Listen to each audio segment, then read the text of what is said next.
Good morning and welcome to the April 3rd Reparations Committee meeting. We do not have a quorum at this time. We will go ahead and get started with agenda items that do not require a vote or a committee discussion.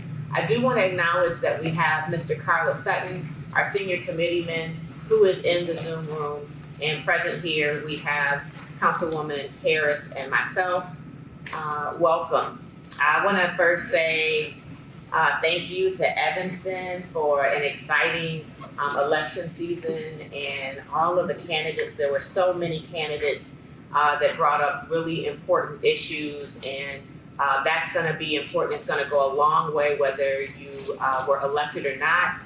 Your voice and your advocacy will go a long way in holding our city council accountable. Congratulations to all of those that won their elections, including Councilmember Chrissy Harris, who will be returning to the Reparations Committee. And Councilmember Bobby Burns, who is not here. Thank you so much to Councilman Carla Sutton for his advocacy and the things that he lifted up for the 5th Ward. And we will have a new council member, committee member joining, and more to come on that soon. I also want to note that we do have a vacancy on the Reparations Committee, so if you have any interest in participating on the Reparations Committee, please do go to thecityofelvanston.org and apply for that committee. It is a mayoral appointed position, and we hope that if you feel you are very well qualified and have great passion for the work of repair and justice for past harms and those current impacts, please do consider applying. I want to open with, before I get into our ancestral acknowledgement, I want to make another announcement. I'm very excited that a group of Evanston residents will be attending the United Nations Permanent Forum of People of African Descent 4th convening at the United Nations later this month.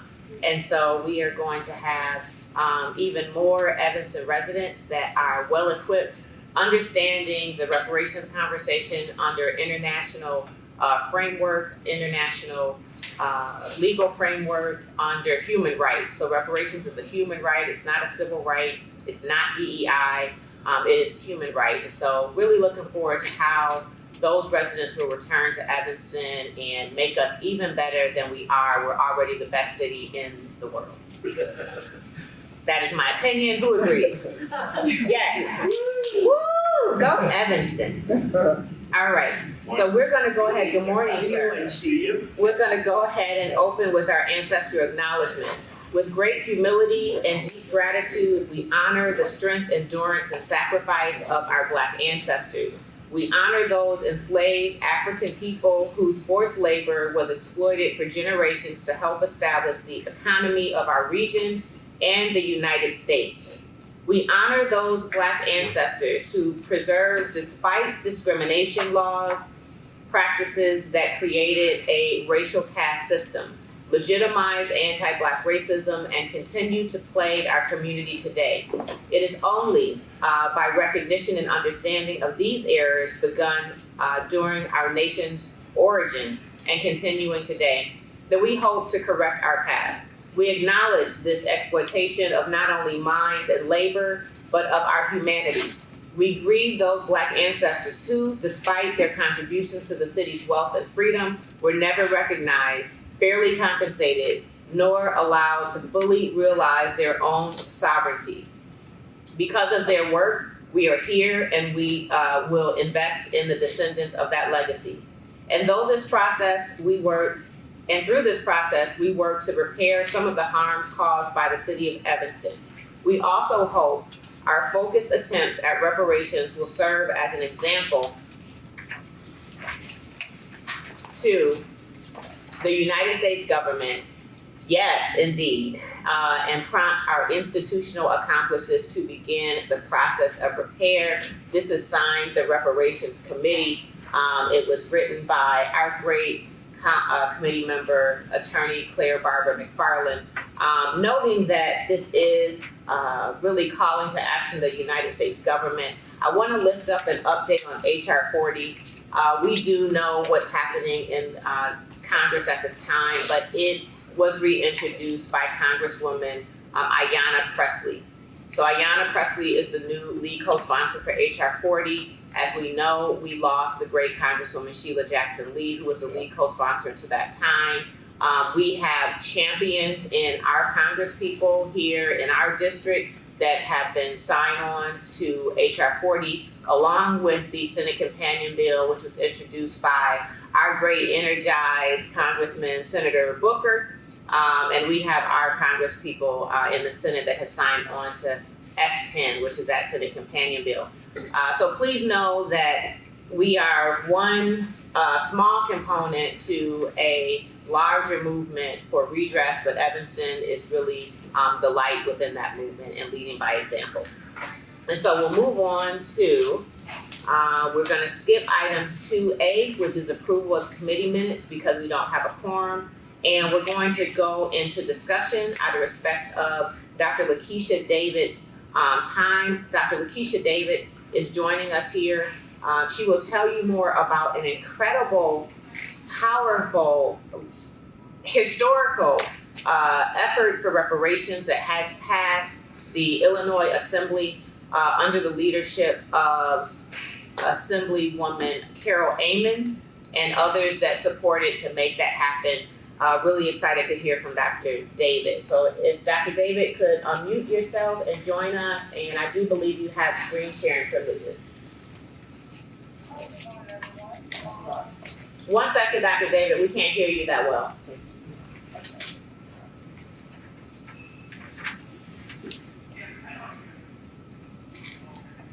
Just let me know.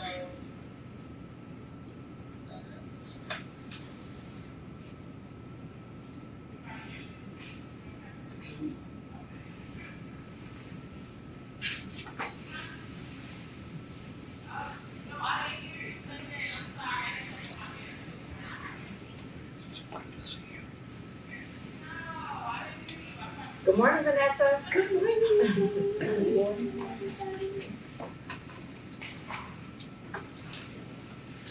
Should she try again? Let's see you before. But I'm trying to connect my audio to the one second. Okay.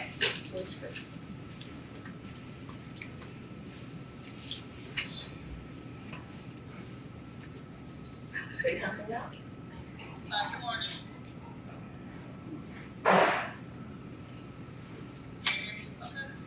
Yeah, we're trying to connect the audio Trying to to get a little the bit better. in the room. And try to get it to still. Try now. Good morning. No options.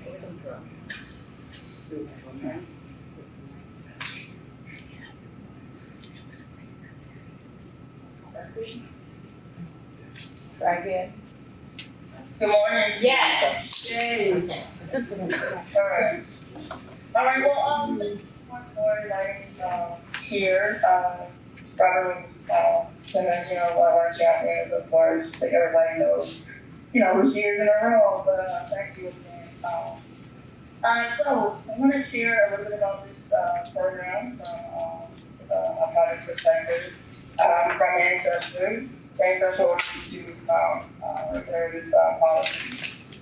So I'll go ahead and jump right in. So Dr. David, do you mind pausing one moment, because I really thought that I want to make sure that we introduce you properly to the community so that they understand. I thought your bio was in our packet and it's not, so I'm gonna pull it up real quick. Just give me 1 second, I have it. Okay.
Okay, Dr. David, is this you?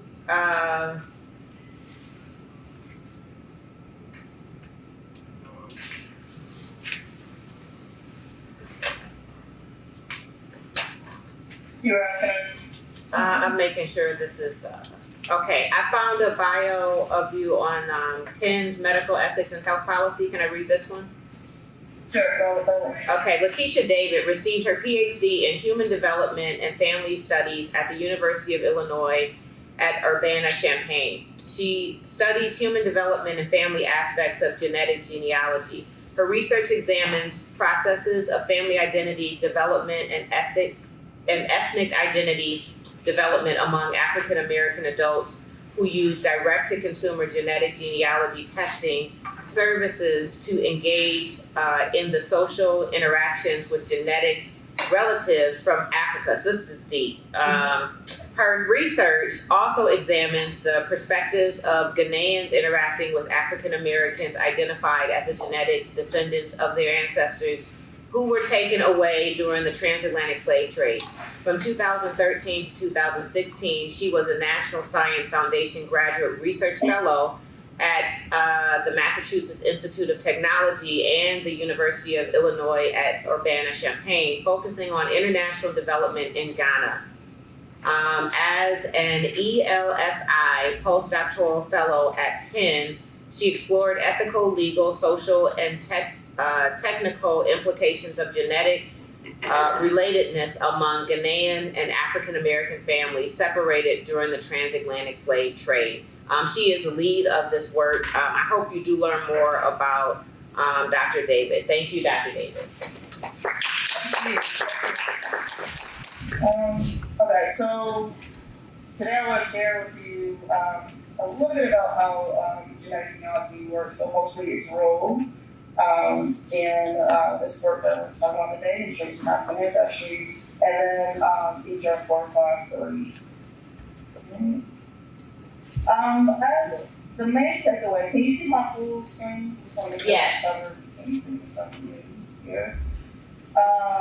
But the main takeaway is that DNA testing can help African Americans and Jewish people of African descent reconnect with family histories that was disrupted during slavery. And the Illinois House Resolution 453 offers a state model for reparations for using genealogy in this type of work.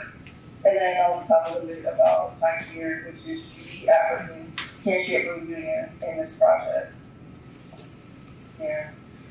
Just so that we're all on the same page, we're starting from this disruption of African diasporic history, so we are familiar with the forced migrations, the transatlantic slavery, the mass human trafficking from Africa to various places, and was intentional about separating peoples from their families, from communities, from languages, from culture and religions, and things like that. So that is primarily why we have such a challenge among African Americans in doing the traditional genealogy and in look at the basic records and things like that. But I won't say more importantly, but also important is the fact that this shapes our identity, and this identity has a core impact on psychological well-being. This is one of the key human development tasks that any human would need to accomplish. And so, not having that history for us is larger than just a hobby, and not having that. And so, fortunately today, we can use genetic genealogy to not only help us define African heritage, like the ethnic groups and things like that, but also find living African relatives. It was not really that long ago that our families were separated. We're talking about ending about 4 generations ago for our elderly populations. And I know that that number sounds really surprising and really, sort of a short time period, but that is a time period that we're talking about. Our elderly are only about 4 generations separated from when that last ship that was reported was trafficking humans from Africa. You know, like to it though, this at the end of the day is what this is all about. And in this image is from Chicago. The 2 on the left are Ghanaian from Ghana, immigrated here to the US, and the 2 on the right are African American. This person here in the multicolored shirt here, this is Sherry here. You might even know her. She covered the Bronzeville area in Chicago.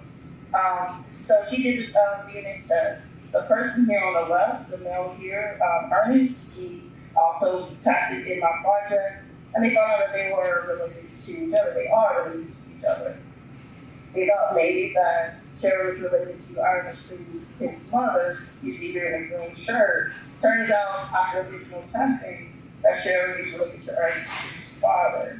But you see here what they have done with those results. They often meet to have meals, to dance, to whatever, that connection means to them. So I want to use the image to emphasize that what we're talking about today is doing this DNA testing to uncover history that we thought was lost, that certainly undestructed, but also to identify living African relatives for those who happen to have a relative in a database, will be able to have this as well. All right, so the Illinois 103rd General Assembly House Resolution 453, so if you're searching for this policy, do look for the 103rd General Assembly's 453. It's a groundbreaking policy to support free DNA testing for Illinois residents to help them trace their African ancestry.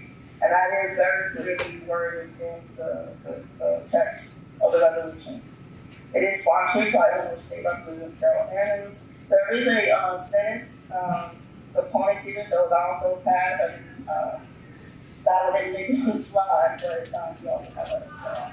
So it ensures that African American families can rebuild their genealogies with both academic and policy support. And that's what I want to offer to partner with Everson in providing that. So we do have state appropriations of $500,000 that was, if you look on the budget, the line item is to IGP here.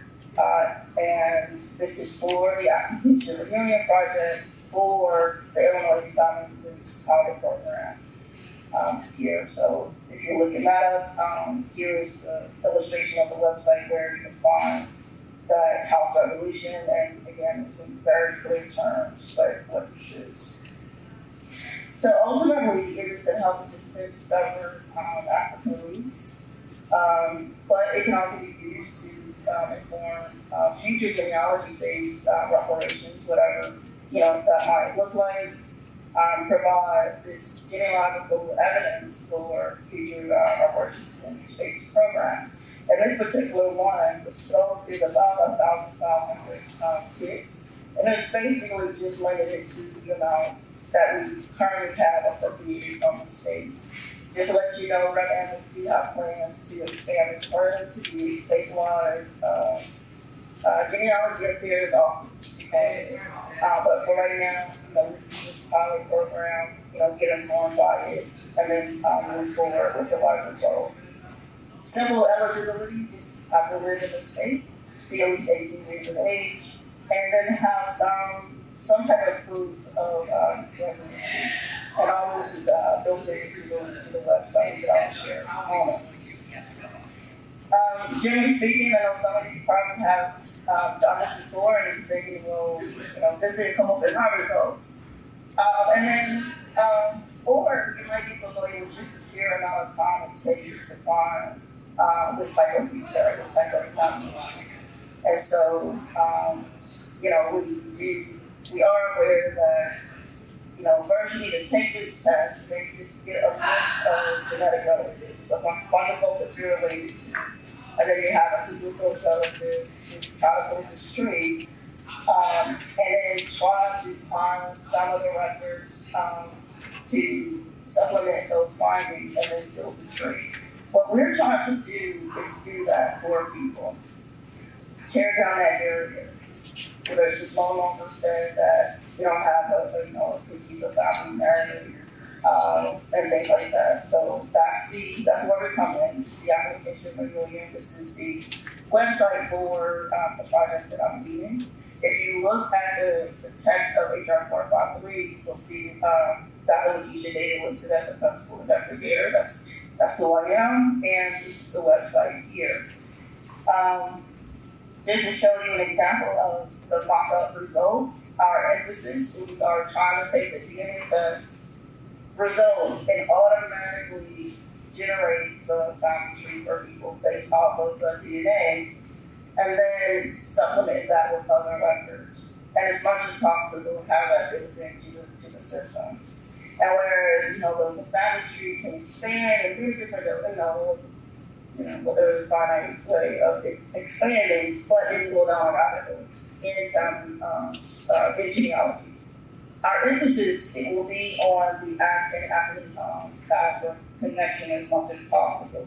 So you see these different colors here, the bluish color and then this yellowish, orangish color, emphasizing that the focus of this project is on connecting an African person to a diaspora person. So really trying to emphasize that in development. Along the way, the local issues will also be eliminated too. There. And so this is an example of you actually being able to be connected to a living relative from Africa. For those few that happen to have things in the database. This is a very real thing. I didn't invent this. I just discovered that this is happening and then decided that this is what I wanted to do here. All right, so typical foundations. This is right now it's under the university, so we do have to have all of this approved by their ethical review. So that's in place. There's a consent process that's in place. Very clear consent terms, tiered consent, and the way that we use the data. And so the focus up top here is strictly about genealogy. You will be able to download the raw DNA profile, your genotype, and use it for whatever purpose you would like. But we don't do that. We're just interested in genealogy. So all of the guidelines like HIPAA and all the web security standards, we strive to abide by those. We'll see a real-time score of where we stand on the website. And then I mentioned before consent and what you basically, or whoever participates basically decide what to do with the DNA. This slide I'm just showing for illustration to say that if anyone wants to talk about the various types of tests, that I'm available to talk about that. We'll have a decision of which test to or which company to go with and why. So I'm just showing this to say that this is here, but the main takeaway is that type here focuses on our costs. And we do have 23andMe, we have Ancestry. I'm sure you've probably seen a lot about 23andMe in the news these days. Those were, major companies that we were going to. And it has its purposes, the major database there, finding the relatives there. But it does not, it's not focusing on the purposes that, that we have in mind. And then, African Ancestry is a great product, but it's a different type of product altogether. Not able really to find living relatives that way, and there's some other limitations there as well. So I'm happy to talk about that as you decide what to do, what this looks like for Evanston. And so, there's a lot of anticipated benefits to this. We want to maximize benefits and reduce harm as much as possible. So we are considering, that this is an opportunity for a bit of community building as well, as many people are beginning to recover their histories and wanting to share their histories with others. It does foster a intergenerational healing. These are not stretches. These are just what's happening for folks. So we have those testimonies as well. And then, we do want to minimize the risk. So, I mentioned before those standards that we are abiding by, the HIPAA and web security. But also we want to make sure that as much as possible to safeguard against misuse, misinterpretation, and things like that. So we do have an eye on those types of things, and you'll see us publish on that.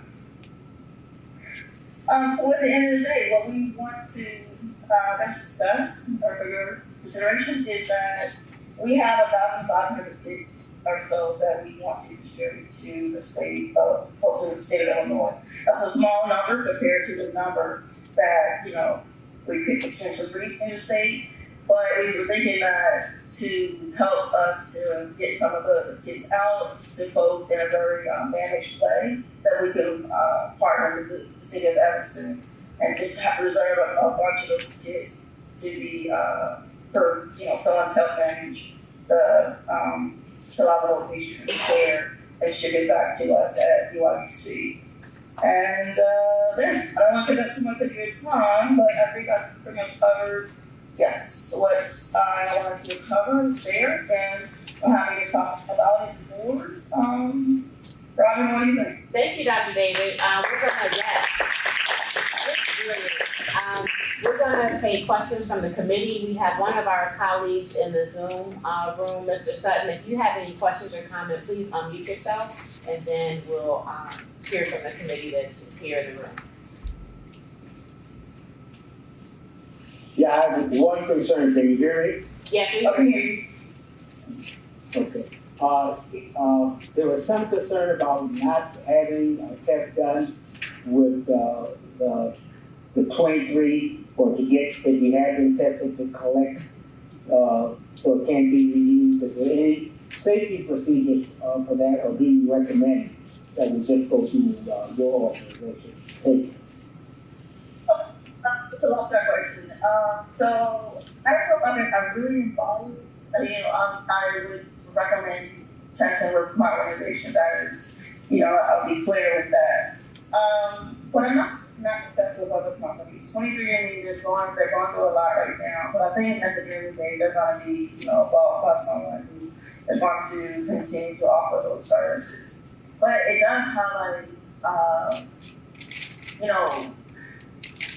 that we do need to think about long-term the security and what happens to our data. So with Takir being connected to the university, we have all of those standard university, safety guidelines built in.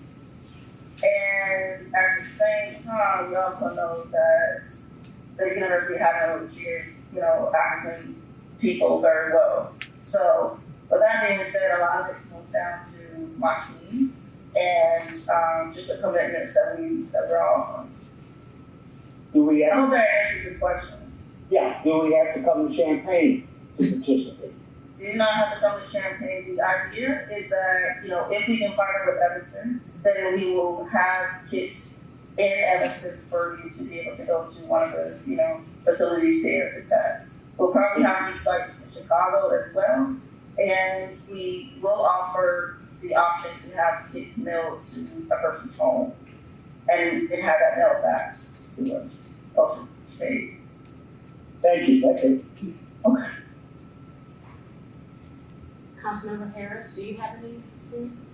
I don't have any questions, but I just wanted to say thank you so much for the work. I'm excited. I've always, being a fifth generation, my children are 6, always want to go further back and not have that information readily available would be amazing to me, so thank you.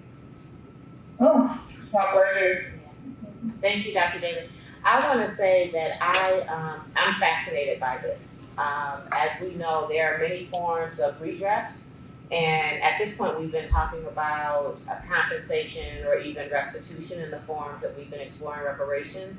But rehabilitation and satisfaction is really getting into restoring our people, restoring our peoplehood. And as my own personal form of reparations, I did do DNA testing. And the DNA testing was great. It gave me sort of the origin of my tribe and the country, so I know where the vicinity. But to be able to actually go and meet a cousin, like living cousin, it's fascinating. I just returned from Accra in Kumasi, Ghana, just like 3 days ago. To know that you can support us in actually meeting a living relative is fascinating. And so I was thinking that we meet monthly, and to Mr. Sutton's point about not having to go to Champaign, but my question to Dr. David is the kids. So if the kids were here, for example, if there was support to have the kids here at our committee meetings that happen every month, is it something that someone takes, they swab it themselves and they mail it back, or does some sort of trained person need to be here to interact with the resident and the kid? Okay, so, let me make sure I understand your question. Basically, the management of the kid taking, right? Yeah. Cool, that part, right? Okay, so just like with the other kids, like slavery and ancestry, you don't have to have like a seriously trained person in this, because it's basically just, you just donated the saliva in the tube, and then hopefully the illustrations are clear as to like how to donate that saliva, how to have the barcode on the kit. Basically, you're taking a picture of the barcode and uploading it to the account that you're creating on the website. If you're asking for like someone like myself or Mackenzie Macon, I think she's on the call, she's the research assistant. If you're asking for us to be at the community to manage it, we're happy to, arrange that as well. And I might make it easier. So if we did it where you weren't here, do they swab it and send it back, or would you be looking for the city of Evanston to collect them and then send them back in bulk, or what's the thought there?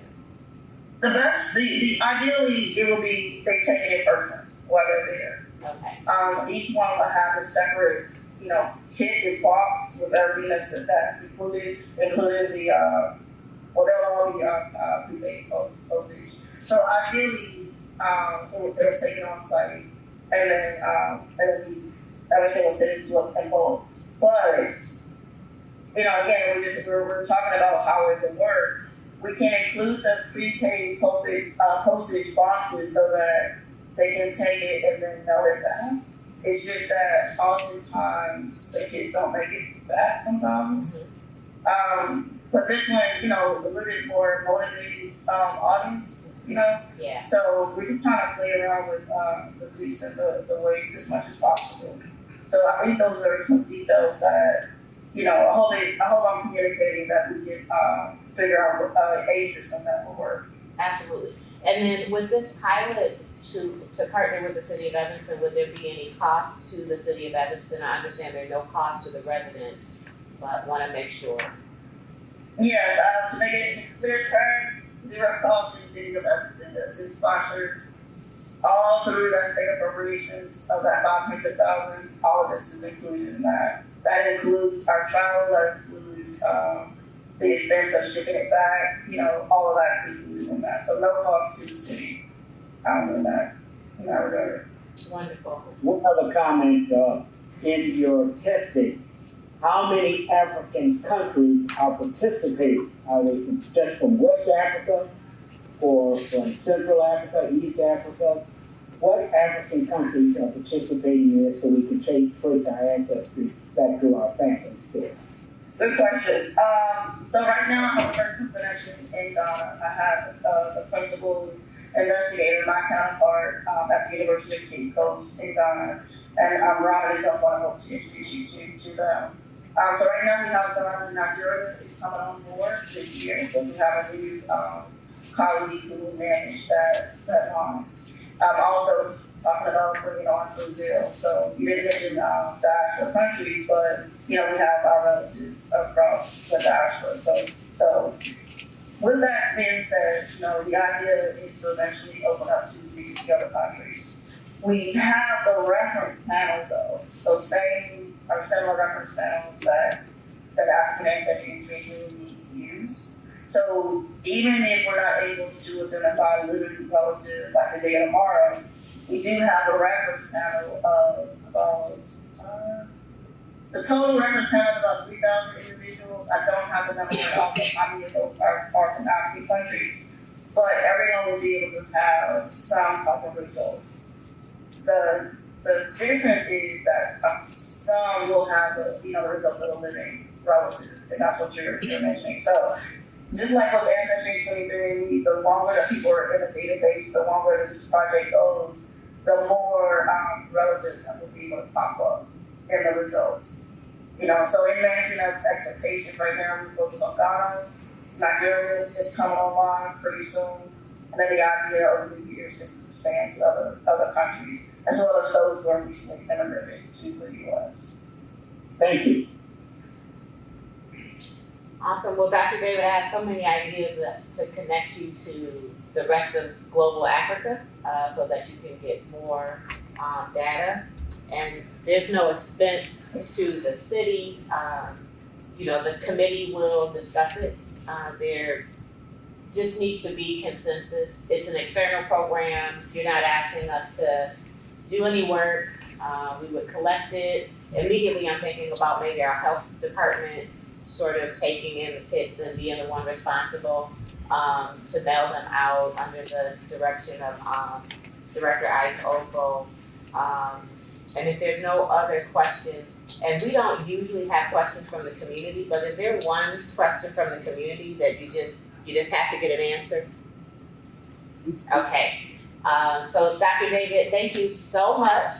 We will be in touch, and our other committee members that aren't here, they may have questions. They'll probably view this video on their own time, and we'll be in touch very soon. One last question. How long would it take if we were able to move forward? What is a timeline for us to be able to have the kids here and begin to share with the community? Well, then days. Okay. Partly it depends on Jeff's schedule. Okay. And if he's not going to be up there for the next week, we'll mail them. Okay. So we have the physical kits at my lab, so we can just mail it. All right. Thank you, Dr. David. Okay. All right. And our next agenda item is, 2B. We have our update on the economic harm study done by Dr. Twyla Blackman-Larnell. Dr. Twyla, we're happy you're here. If you could unmute yourself. Hello, everyone. Hello. We can hear you okay. Okay, perfect. I can see the screen. All I can see is you, Robin, and now my screen is black. I apologize. I wanted to share with you all a few things today. I was trying to see if I can share my screen also, but it seems that I cannot. Can you all still hear me though? We hear you fine, and Tashik's gonna fix it so that you can share screen. Okay, perfect. Today I wanted to just talk to you about what reparations would look like and we're talking about reparations, people, they have a pretty good idea of what it looks like when it comes to, when we're talking about residents and businesses and things of that nature, but they don't always know what we're talking about as it relates to businesses. Okay, now I gotta just make my screen share.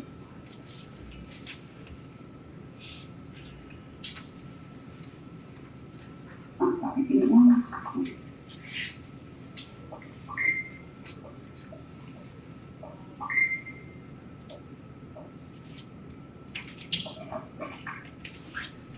I feel like so quickly did I lose all my technological abilities.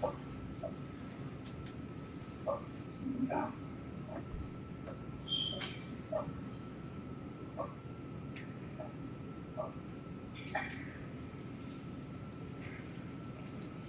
Okay, can you all see that? Yes, Yes. it's a little blur, yeah, we see it just fine. Perfect.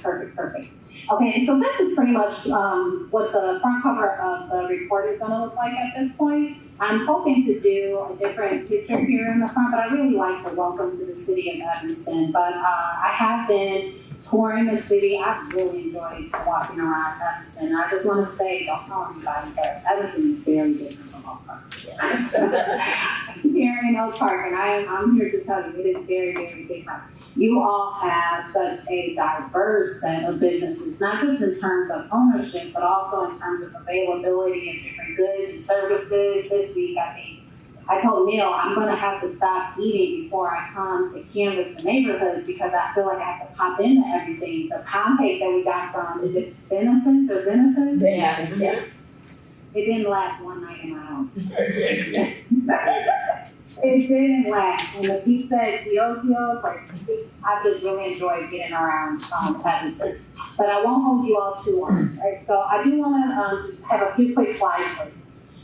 When we're talking about business center reparations, right, we're really focusing on those long-standing Black-owned businesses, specifically those that are more at risk of closure due to high rents, gentrification, or other intergenerational turnover that we are seeing, at an all-time high in Evanston, but specifically so that we can provide relief to tailor those particular businesses. Now, this project, however, expands beyond just those long-standing Black-owned businesses to just include Black-owned businesses in general. But when we're talking about reparations, we want to make sure that as I am pursuing with the study, especially in the recommendation section, to be emphasizing the need to support these legacy Black-owned businesses. And there are many. And there's also a big chunk of the recommendation section where I'm focusing on just kind of uplifting and bringing more attention to the area in which Black-owned businesses have a legacy, which is Church and Dodge, which I've also enjoyed getting over there and chatting with everybody. So the way that the report is set up, we want to make sure that we're providing compelling evidence, right? Because in order to get over the legal standard of strict scrutiny with the courts, especially now with everything that we see going on at the national level, and let's be honest, we're recognizing that the courts may not be as objective as our founders intended them to be. Which means then that going forward, any program, even related to human rights or DEI, equality, et cetera, it's going to have to work double time to make sure that they have everything that they need to be able to overcome that legal standard. And the way that the report is set up, all of those first chapters are intended to provide a substantial amount of evidence that, one, there is this historical context that is created, right, this very different experiences for Black business owners, and that these systematic and systemic factors still exist. The second, we want to look very specifically at the barriers that Black-owned businesses are seeing in Evanston. And then we want to make sure that we are definitely getting community engagement and input. And we've done all of this. Right now, we have a survey that is active amongst business owners. And myself, Neil, Tashik have been out passing out flyers. I've been making phone calls, sending out emails, trying to get more businesses to take the survey. The link is available. I will make sure to post it in the chat once I finish. If you all want to share it with others, that would be great. And we're trying to get businesses of all different backgrounds to respond to the survey, so we have a stronger comparison to be able to identify those disparate patterns that we're expecting to see. Now, the point of this whole report, though, is to kind of help bolster a reparations for Black-owned businesses ordinance, right? And this is, one, specifically focused on reparations, but also to support just expanding economic development policies that are going to uplift all Black businesses. And there is very important steps that we have to take as we pursue this, specifically to remain capable for making a legitimate argument against strict scrutiny. So at the end of the report, I've been focusing a lot on what the purpose of the policies and programs going forward would be to uplift Black businesses. We also spent a lot of time talking about the legal justification, so we're going back far to the Crosden Supreme Court case that is talked about at length in the 1996 disparity study, but we've also updated it to talk about many of the other cases related to affirmative action, race-conscious policies that have been passed in the last 30 years as well.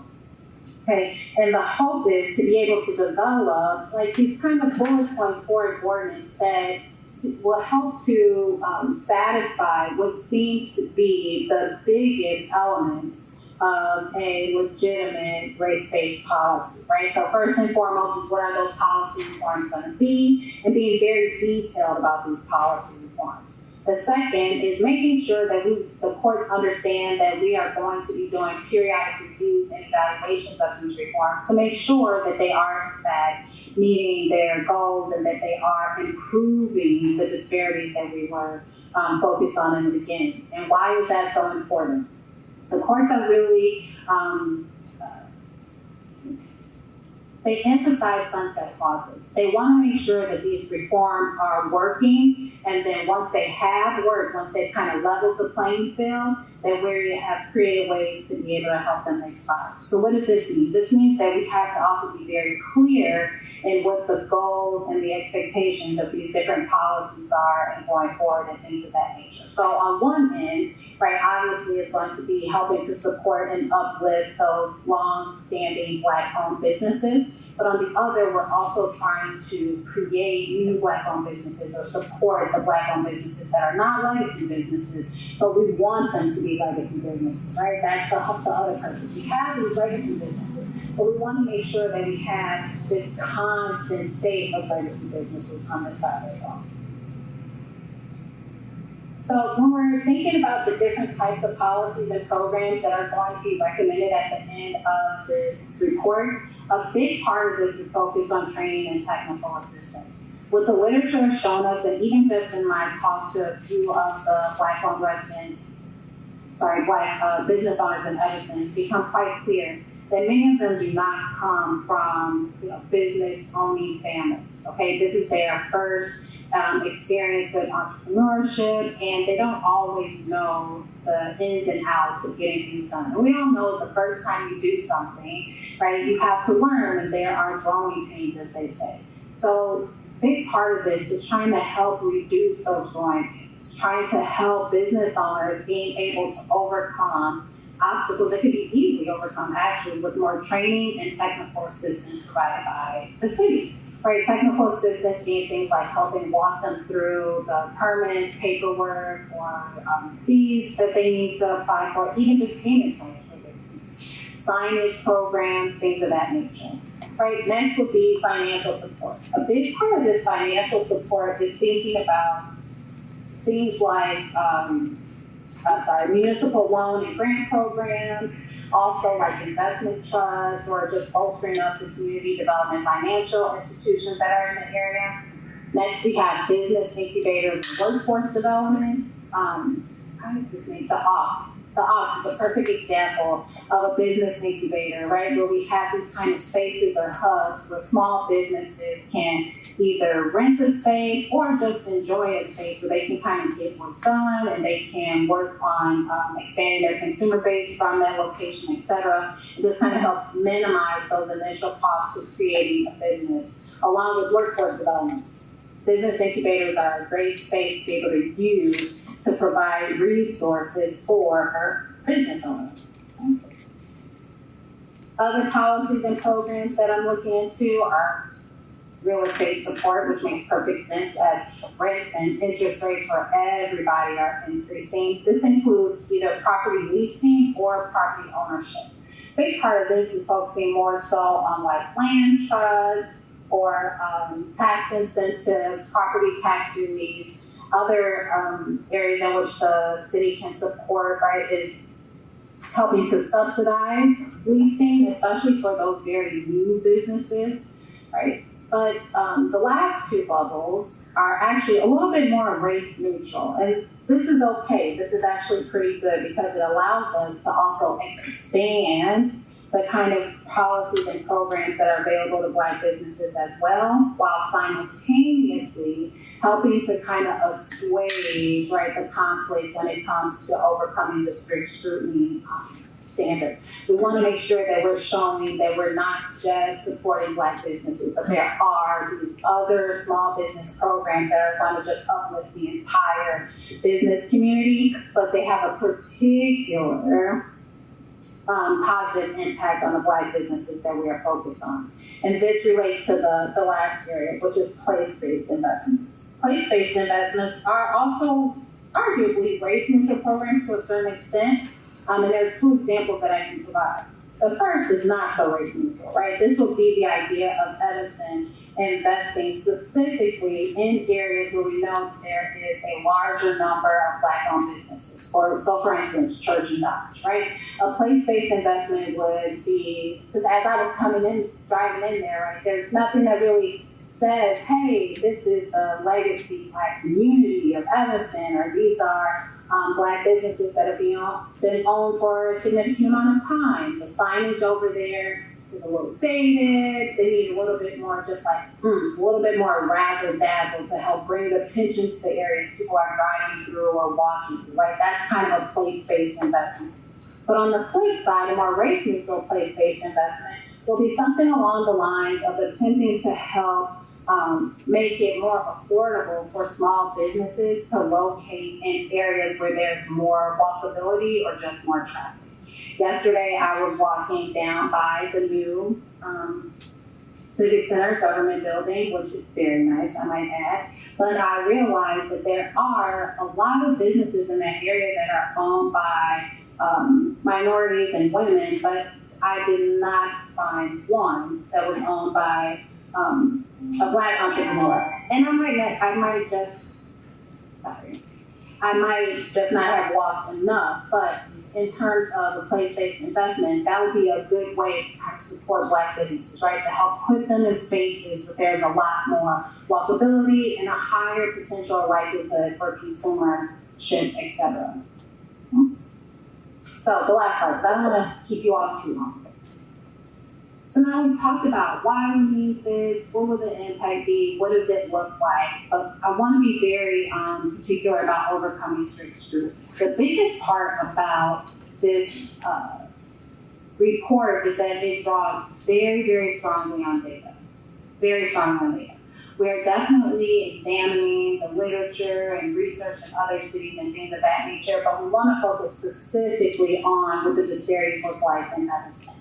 So the survey that's out right now is actually, I'm going to be honest, it's a long survey. It's 15 to 20 minutes, but it asks a substantial amount of questions from where individuals developed their business acumen, how they got their business started, what were some of the obstacles during that time, what are their perceptions of Evanston's policies and programs as it relates to supporting small businesses, questions about their interactions with the procurement department, and then there's also several open-ended questions where they get to kind of just tell us, like, if we just didn't cover anything or missed something in the 50 or 60 questions that are on the survey. The next is making sure that whatever policies and programs that are presented are going to be very narrowly tailored. And I mentioned this a little bit earlier. This means that we know exactly which groups we're focused on. We want to have a very objective measure of what our performance is going to be so that we can be constantly reviewing and evaluating those policies, and also ensuring that we still have these other race-neutral policies that just uplift the entire business community, while also still supporting Black-owned businesses. So, and I think I talked about that already. That was my last slide. I'm here to take questions. I also am very interested in thoughts and ideas about what reparations for businesses in Evanston can look like. Thank you. Or, whatever questions you all have, please. Thank you. And I do want to apologize. I got the time for the meeting incorrect, and so you are seeing a millennial mom rushing back from reading to kindergarten this morning. Thank you. A beautiful sight. Thank you. So I want to open up questions and dialogue to the committee. Mr. Sutton, if you want to unmute yourself, Councilmember Harris. I'll jump in. I'm excited that we are expanding our intention for reparations into economic development. I want to thank Councilmember Reed, I believe, is who initiated the work with you, Dr. Twyla. I have really been looking forward to this report and hoping that it directed us to some type of formal support of the work that's happening at the office. I think that the vision of the office is directly in line, from what I understand, of our vision here. So hopefully something like that comes out of your findings and your recommendations. I look forward to, if there's any way that we can help get the survey out more. Are you feeling okay with the amount of survey responses that you have, or is there still space to get more survey responses? There's definitely more space and more need. I will be popping back around to some of the places that I've already visited to just say, hey, did you get a chance to see the survey? I hired an intern who's going to be making phone calls as well. I know that email has gone out to a few of the other committees from Tashik and Neil as well. So we are definitely trying to bolster the survey results as much as possible. We are also looking for those individuals that I'm referring to as unlicensed entrepreneurs, right? These are those individuals that have a side hustle or they have an idea that they want to work on. We really want to talk to them as well because that is a very important group that is very hard to identify also. Absolutely. And so there's a community partner, I'm not sure how much they're partnering with the city now, but Sunshine Enterprises, have you been in touch with Sunshine? And so the sort of the basis and their target audience is those smaller businesses, many of them working in a cash economy, unlicensed and so on. So there's a great opportunity because we probably have 100 Evanstonians that have been through the program over the years. And then the last thing that I wanted to say is, you mentioned race neutral. We really look at the work that we're doing as harm-based. And it just happens that Jim Crow law and the spirit of Jim Crow that lives within our current policy harms Black people.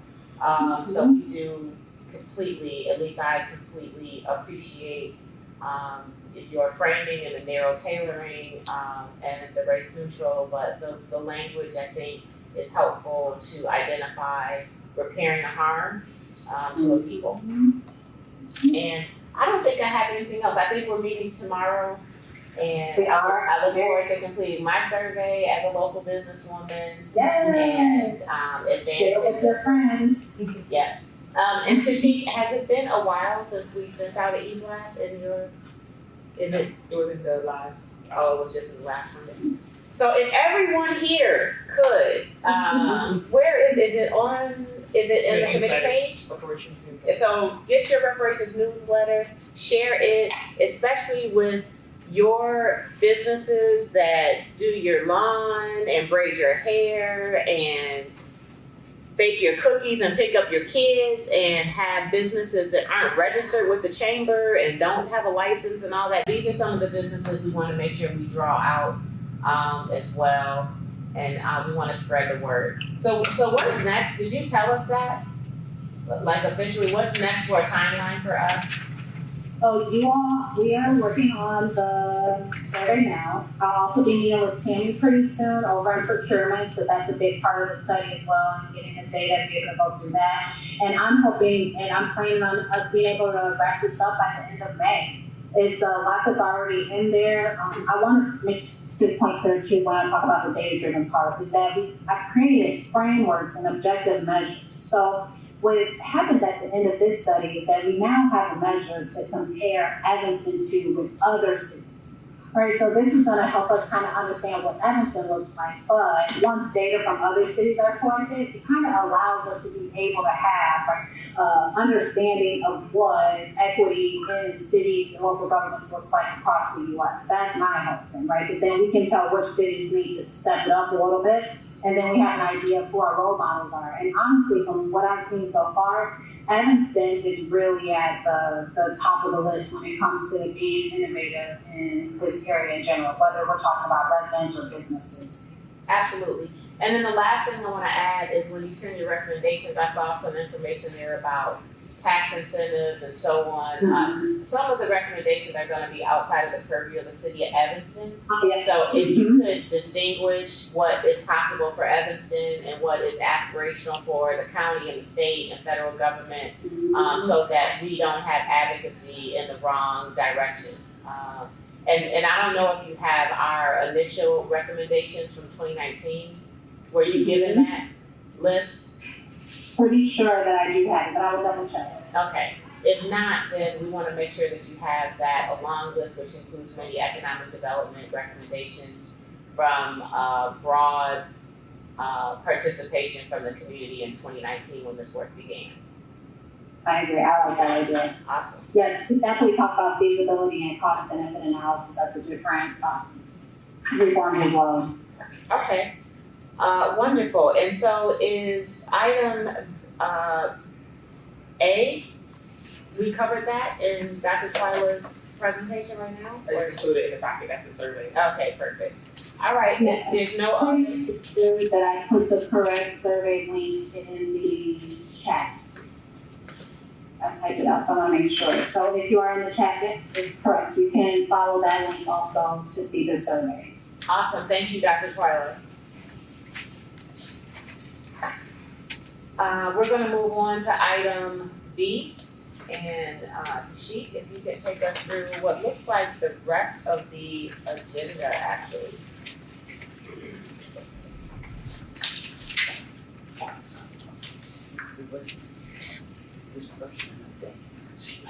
Okay. So as for our direct descendant disbursement update, I have contacted, so as for our direct descendants update, I have contacted 97 direct descendants. Thus far, 87 have made a selection as to their benefits, and those benefits have been dispersed to them. 9 recipients are scheduled to meet with me today. Well, this week. I met with some this week, and today I have like 5 meeting with me. The Reparations Committee anticipates dispersing reparations funds to approximately 46 additional direct descendants in 2025, bringing the total number of disbursements to 146. It should be noted that 10 recipients have requested a hold and 1 affidavit is pending. As to the direct descendant disbursement, the total, just direct descendants is $2,036,388. As for our ancestor disbursement, we were able to reach 3 additional ancestors since the last meeting, bringing our total disbursement to ancestors to 135 out of 141. The total amount dispersed to ancestor recipients is $3,468,600. And you can see in the packet, I include their selection. As to donations, thus far we received 55,000 donations to the Reparations Fund. 661,721 has been transferred to the Reparations Fund as of April 1st. So we're close to reaching that $1 million. That's all. For the year. Yeah, for the year. Is there any discussion from the committee? I'm really happy that we're keep moving along with this and that people are being patient, as we know, they need to be. So thank you Tashik for all of your hard work. Yes. Yeah, thank you, Tashik, and thank you for that, Councilmember Harris. There was some misinformation within the community that we had stopped the reparations disbursement and the city was not committed and some other things. It's just not accurate.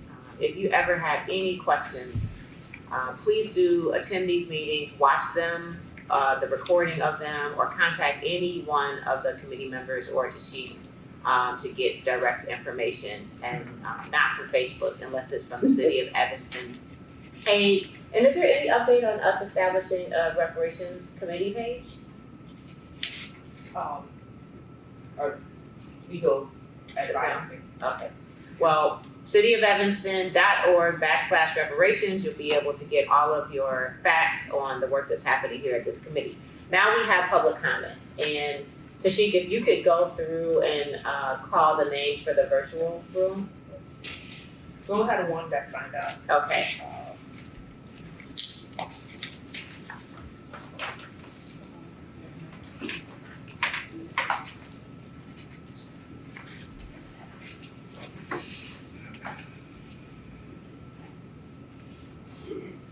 No.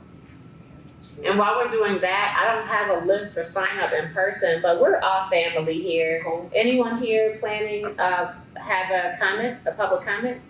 If you can, just stand please and introduce yourself.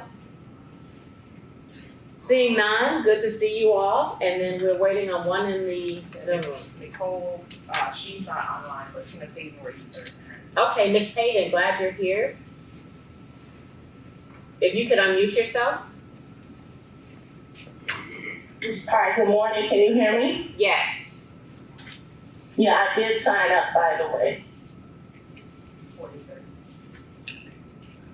Okay, so I have a couple of comments on the presenters. Thank you, everybody. As far as mailing the kits back, the Reparations Committee may have to work closely with the ancestor kits because we also have to keep in mind that our current administration is trying to cut the postal services. So we need to keep that in mind and do something, perhaps what you suggested is have a bulk send back because there may be some problem with the mail. Also, for the Black-owned business support, I know that the current Economic Development Committee has a legacy program that they started. Haven't really followed everything in that, but they talked about the legacy program for businesses. Unfortunately, we only have one, as far as I know, one commercial property owner, the Robinsons in downtown Evanston, which is not a good situation. We also forget that Dr. Twyla is walking around downtown Evanston, but there are business owners like myself that have owned rental units and provide affordable housing for well over, I'm gonna say 70 years. And we're forgotten as a business that we're not a business. And you can't exactly walk around and know who I am. And it's important that you acknowledge Black landlords. We're always forgotten and we're not even counted as a business, including in this city. And I've been told by city officials, certain staff persons, that we're not counted as a business, which is very disturbing to me, considering that we have done such essential work and the community is so concerned about affordable housing. Also, I would like to say that, again, I'm going to request that there's some kind of support for people to come to reparations that maybe can get together with the NAACP chapter of Evanston and other Black organizations. I've requested this many times about people that are still being harassed by city policy. And reparations means nothing if you allow the continued behavior of people by the city or banks or places in Evanston that continue the behavior that reparations is supposed to help the harm. So it's important to establish something that helps those persons. And also, I do not hear any Liberty Bank update, which I've asked about many times before. And people allowed to get loans from the bank or open bank accounts with Liberty Bank? And is there any update on the satellite bank that Ms. Wendy talked about last year, about a year ago? So these are important issues that need to be brought in the front, and I hope to hear some kind of result shortly. Thank you. Black Lives Matter every day, and I hope everybody has a good day. Thank you, Ms. Payton. I agree with all your points as usual. And regarding the Black people harassment, I don't know how we deal with that. Is it coming up at public comment, Councilmember Harris, or No, how do we? they can email somebody, let us know who, what. I think- email me. Yeah, I think and you can always email your council people, but pardon? Chief of Police. Oh, the chief of police, for sure, definitely. But if it is a specific incident that the reparations committee can share an opinion on, or be an advocate for, if you could let us know, if you could reach out to us, send us an email, come for public comment. Everyone is welcome. Like, we are a body appointed to work to repair the harms, historic harms, and the legacies of those harms that we live with today. So I don't doubt that there is existing discrimination. That's why we're here doing this work. But we need to know about it. So if you have been harassed or you've been discriminated, we're not an authoritative body in that way. But it is important that our work is not being done in vain and it's not being mocked, and we're not giving out reparations while there is continued and escalating harm from the community that we're in service to. So please do reach out to any one of us with the email. It can be private, or you can come for public comment. We meet every first Thursday at 9 a.m. at 909 Davis Street. Ms. Payton, thank you for bringing that up. And then in terms of the Liberty Bank updates, their offers stand. There has not been any change or cancellation of the partnership.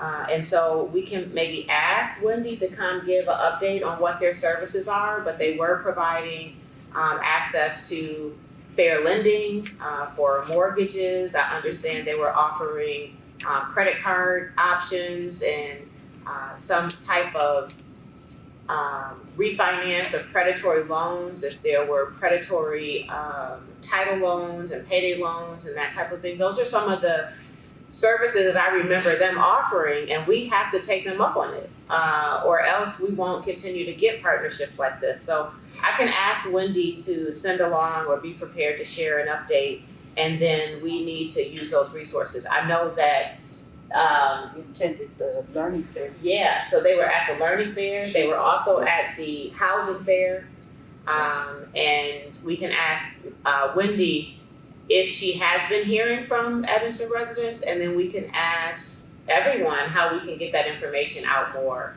so that we can take advantage of a financial partner that's committed to reparative justice.